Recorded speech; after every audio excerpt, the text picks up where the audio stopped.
Welcome back to Autism Live. We're really excited because joining us via Skype right now is one of our favorite guests on the show, Alex Plank from wrongplanet.net. Alex, welcome back.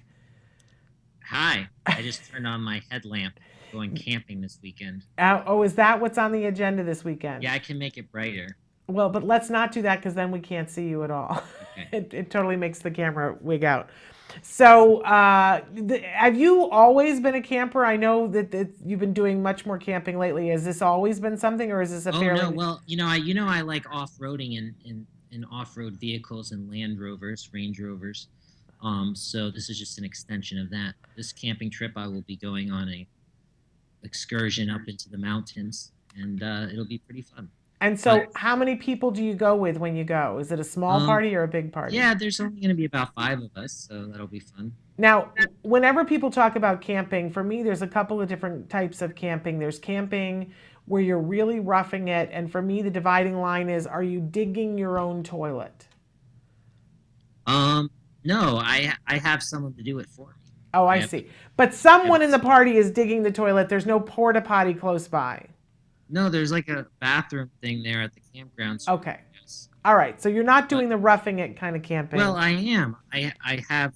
I'm gonna have to be running my laptop off of my car inverter. So I, I got it.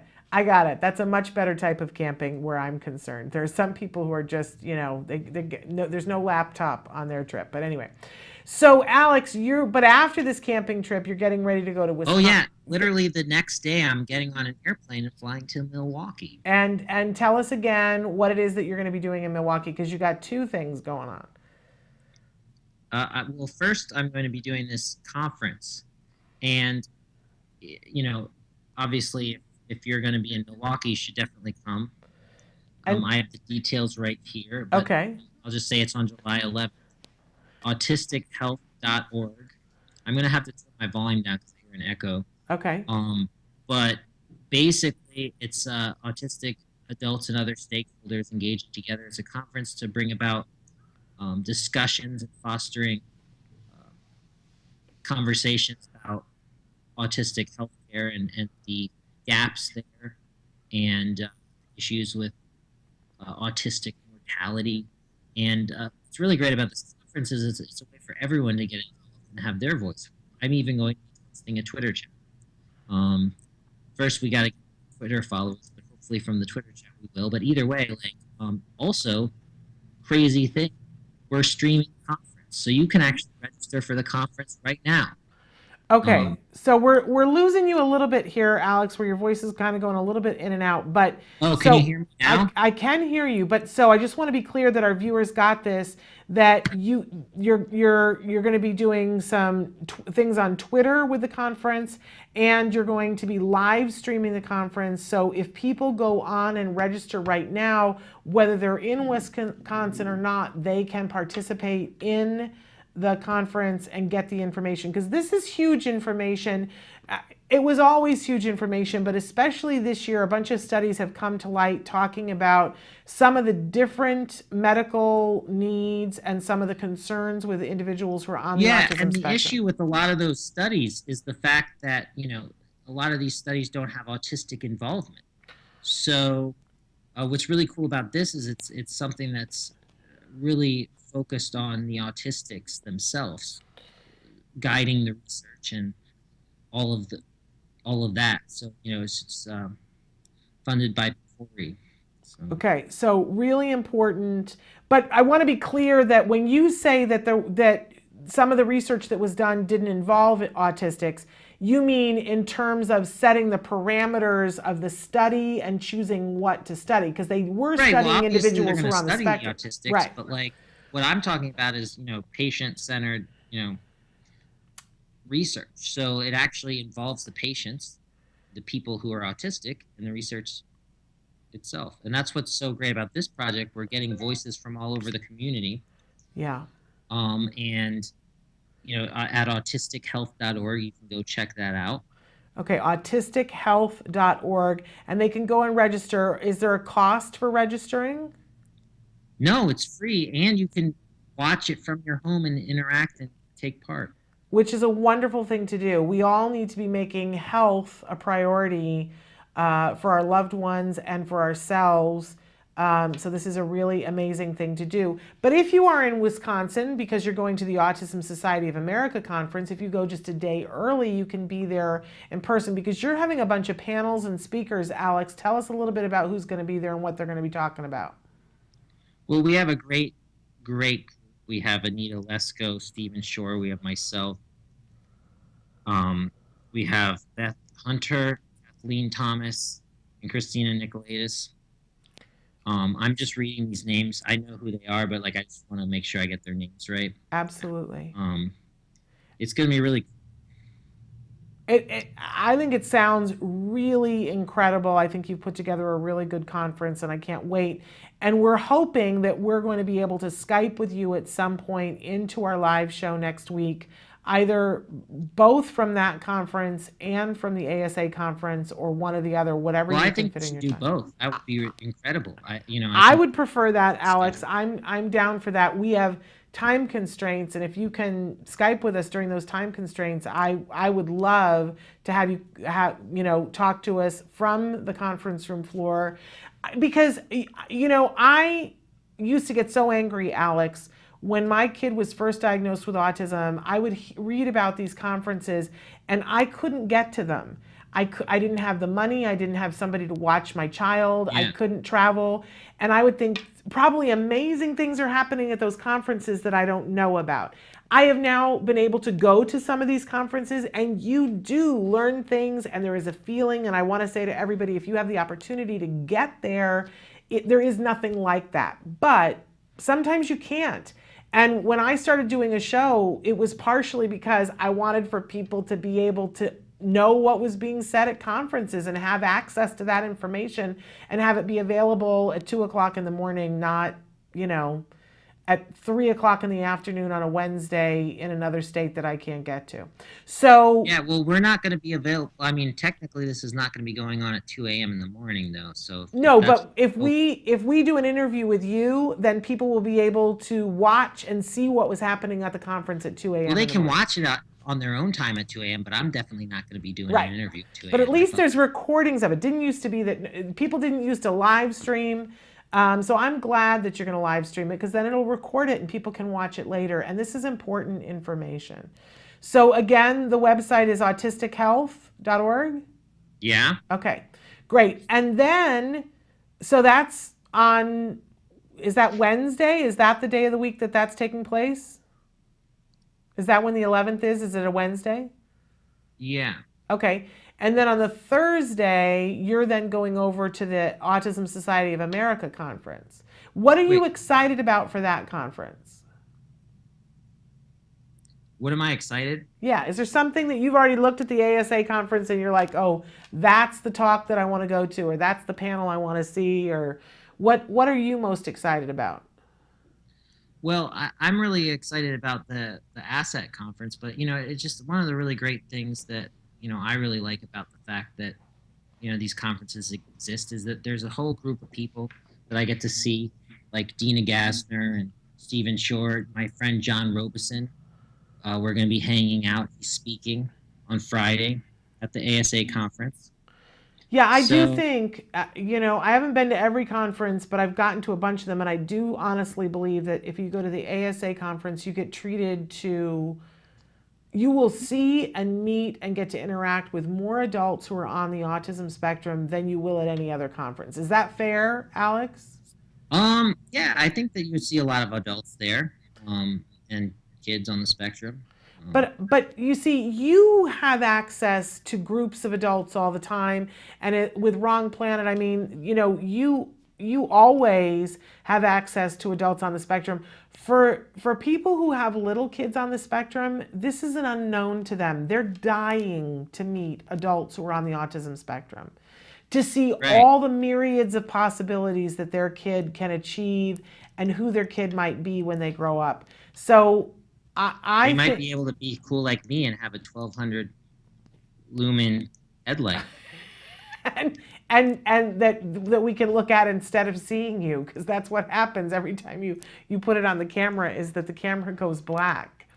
Well, I have it on the lowest setting here. Okay. I love that you are so typically male, uh, Alex, that you are into your gadgets, Oh right? yeah, It's that's so like all the other men that I know. It's yeah. gadget, It's like gadget, John gadget. Robeson has flashlights too. We talk about them. He's like, what kind of flashlight did you get? And I showed him, and then he showed me the one that he got. But like, I just wanted to make a correction. You said Wednesday. It's actually on a Tuesday because the 11th is a Tuesday. Tuesday. Okay, that's what I Yeah. wasn't sure about. Okay. Well, and we're not usually live on Tuesday, but we'll be happy to tape with you on Tuesday to do that. Okay. We can do that. So we'll definitely talk. We'll do housekeeping and talk later about that. But since we're talking about flashlights, what my son he's not anymore. He's not into the flashlight thing, but he was. And especially when he was little, he always took flashlights and took them apart. What is the fascination with flashlights? Well, I think it's something that brings light to the dark, and if Ah, you need to find your way, a flashlight will serve that purpose. well, that's kind of beautiful, Alex. I really kind of like that. Okay, so back to the ASA conference. For you, it's like a gathering of dear friends and great minds. Um, Give us a little insight, Alex. When a group of individuals who are on the autism spectrum and adults get together, what what are the issues that what are the hot button issues that you guys are talking about right now? Health, obviously, right? Um, what do you mean? Can you clarify? So when you guys get together and you're talking about issues for the community, for the autism community, what I know I talk to individuals such as yourself all the time who say nothing about us without us, right? Yeah. That's super duper important. But when you get together, a group of individuals who are on the spectrum and who are adults, what kinds of issues are most important to you? What do you feel like the conversation turns on? What are you guys talking about? What's important? Well, I think the most important thing is being part of the conversation, and unfortunately, that's something that still is an issue, where we're not being included. I live in Los Angeles, where there's Hollywood, and there's like an effort to be inclusive when making stories about autistic characters, but even that is an uphill battle. I've seen some shows recently that are coming out, and they're like, "Oh yeah, we consulted with an expert," and I'm like, "Well, if you're making a show about someone who's autistic who lives that life every day, I don't think someone who studies autistic people is the expert on like being autistic. It would be the person themselves." And And yet they still like think that's good enough. Oh yeah, well we consulted someone at UCLA or USC or wherever, yeah, and didn't ask a single autistic person, or if they did, they didn't get credited or paid, or they just sort of were used. So I think that that's a big problem that needs to change. I think in the scientific community that's needs to change too. I think that just in society in general, yeah. and Uh, it's something that we can only get by speaking up and demanding it, Absolutely. You but are also having allies like yourself and other people who are not on the spectrum as allies. Absolutely. And you know that I will fight for your right to have a say with my very life. It's super important to me because I am the mother of a 14-year-old who's on the spectrum. And, in fighting for your right to have a say, I am fighting for his right to have a say. So Yeah. to me, that is a no brainer. But, Alex, often the group of parents and self advocates or individuals who are on the autism spectrum, it's not always a happy marriage. Would you agree? But Well, that parents don't always get along with adult self advocate groups? I guess so.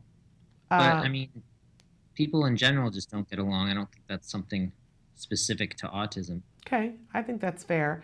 I as much as I'm always going to fight for your right to have a seat at the table, to be a part of the discussion, because I think the discussion doesn't happen in a productive way unless you and other people who are adults on the spectrum have a seat at the table. But I also am in the camp where I believe that parents of children have to have a seat at that table too. And I think sometimes that's where I tick people off. And you and I don't necessarily totally agree on this, right? About what? I mean, I That don't. that I feel like parents have also a right to have a seat at the table when talking about autism. I mean, I think parents already have a seat at the table for the most part. Well, to be fair, Alex, I do think not you, but that there are other self-advocates who feel that that is not that they're trying to take away the parent's right to be at the table, but that in no way is that a parent's voice is in no way representative of the community. Right.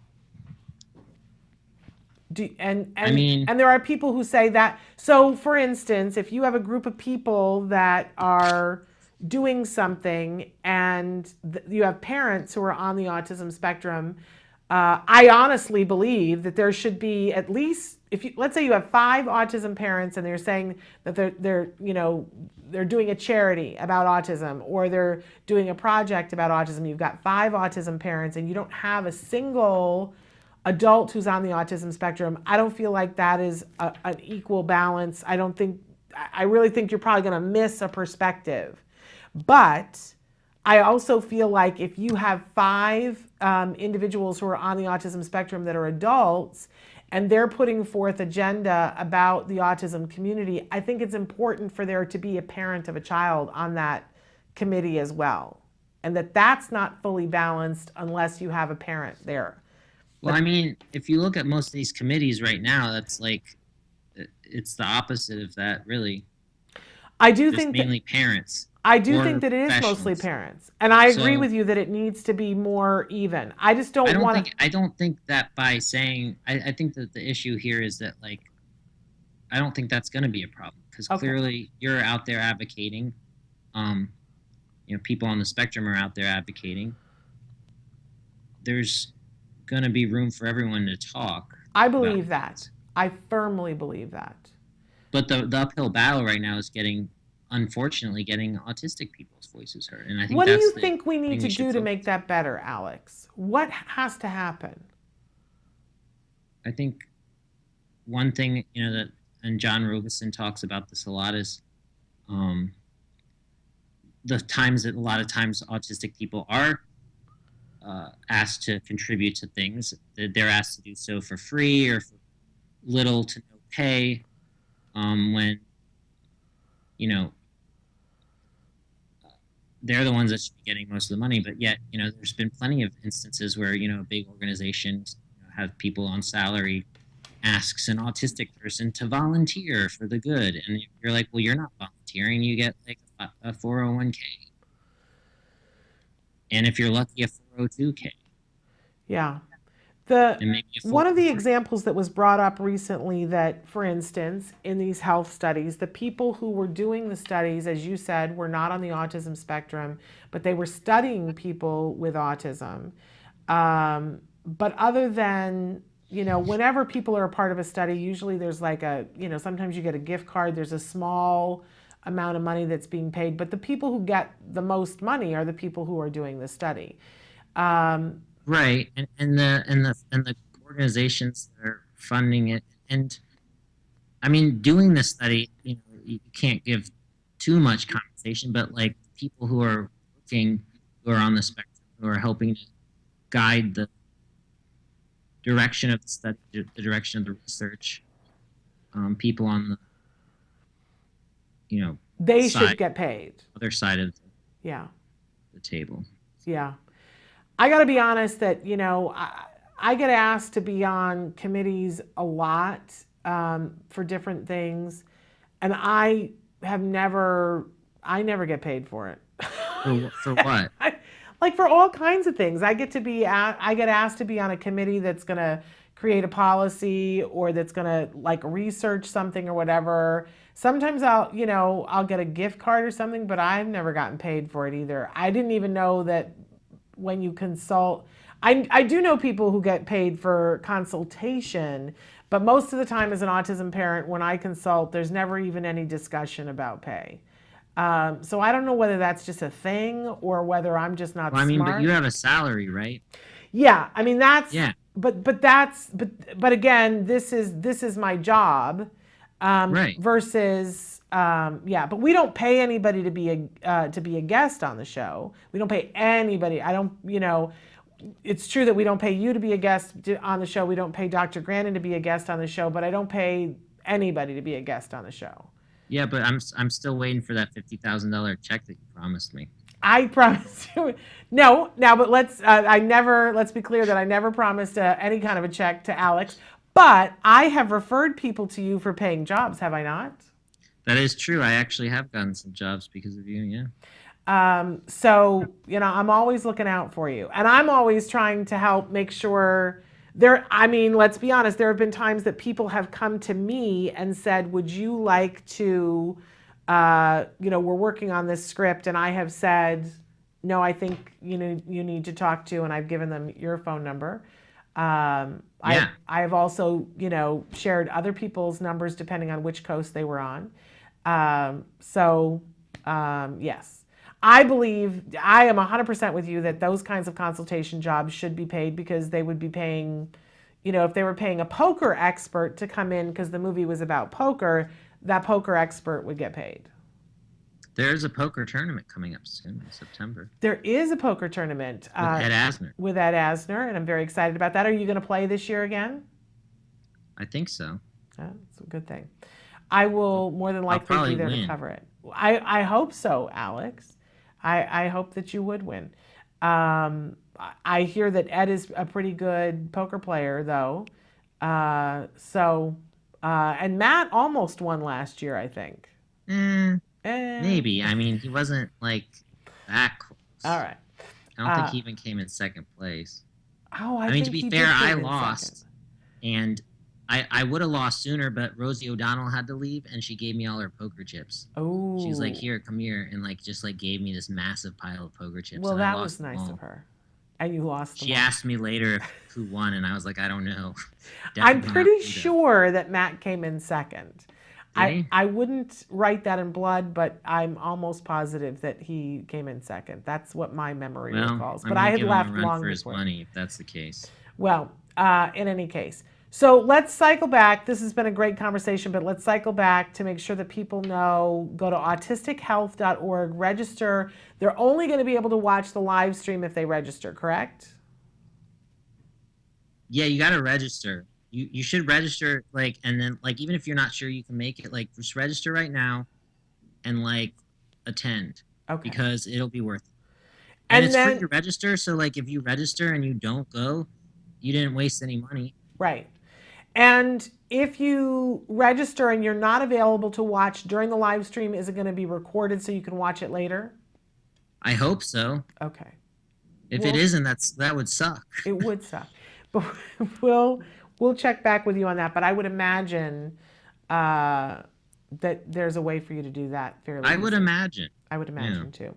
And then for people who are going to be at the ASA conference in Wisconsin, they should go first to the Autistic Health Conference, what is that being called again?